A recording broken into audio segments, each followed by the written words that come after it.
Does your small business need a website redesign? I will let you know how to know for sure and what you should be focusing on this time around so you can extend your reach and increase your impact with your prospects. I'm Wes McDowell, a web strategist for The Deep End, and this is the channel where I show you how to use your website along with what's working now in digital marketing to supercharge your business growth. So your website is the most powerful marketing tool you have as a small business. It can do so much of the heavy lifting inside your business, from attracting new prospects into your world to convincing more of them that they want to work with you or buy from you. But most websites just aren't set up to be successful, so you may be wondering at this point if a redesign is necessary. So I've got 6 surefire signs for you to know if your business could benefit from a website redesign.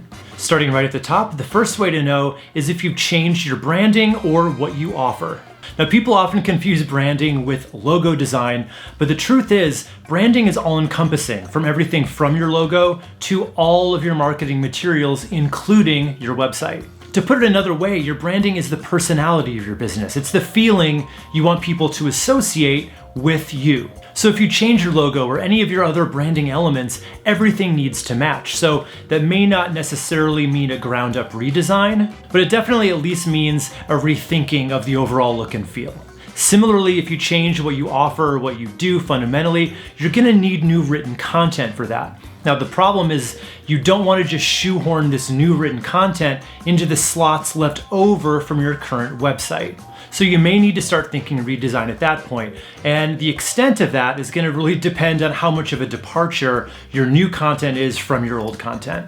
All right, the next reason for a redesign is if your customers aren't engaged. And the way you would know this is by looking into your Google Analytics. So let's say you look at your analytics and you can tell that when people are coming to your site, they're just bouncing right off. It's called bounce rate. That's generally not a good sign.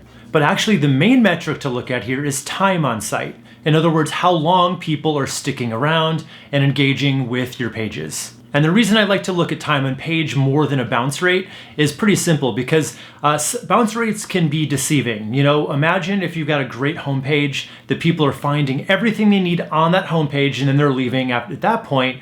That's not necessarily a bad thing, but it's still considered a bounce because they haven't gone to any other pages. On the other hand, if they're coming and leaving within like 5 or 10 seconds, that is a much bigger issue, because that means either what they're seeing is confusing, or it isn't persuasive, or it might just be a really outdated design that's not inspiring any trust in you as a business. And depending on what the problem actually is, a redesign complete with the whole rethinking of your written content would probably go a long way to fixing that problem. And if you want to know how to plan for all those elements, go ahead and sign up for my free masterclass by clicking right up here. The next reason is if it's too complicated. So most businesses tend to say way too much on their website and offer way too many pages, which can sound like a good thing, right? It sounds like you're catering to everybody.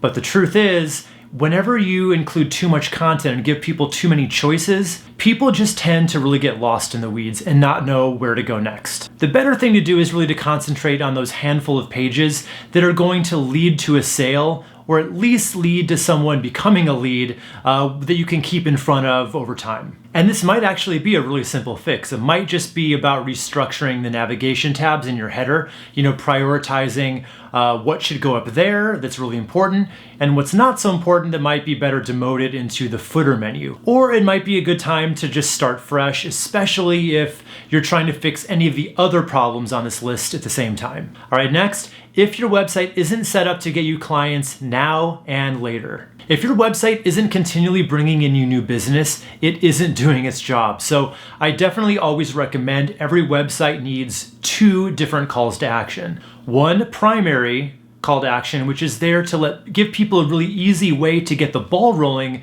if they're ready to do business now. And the secondary call to action is there to build your list of leads. The vast majority of people who are not ready to do business right now, people who are just basically in research mode. And you might need a redesign for this because there's a lot of planning involved in where to put all these different elements on your site, especially a really strong opt-in section for your lead magnet, which is how you start building that list of future customers. Also, you need to plan out the colors and the overall style of your call to action buttons. I advise that your main call to action button should be big, bright, and bold so that it stands out against all the other elements on the page.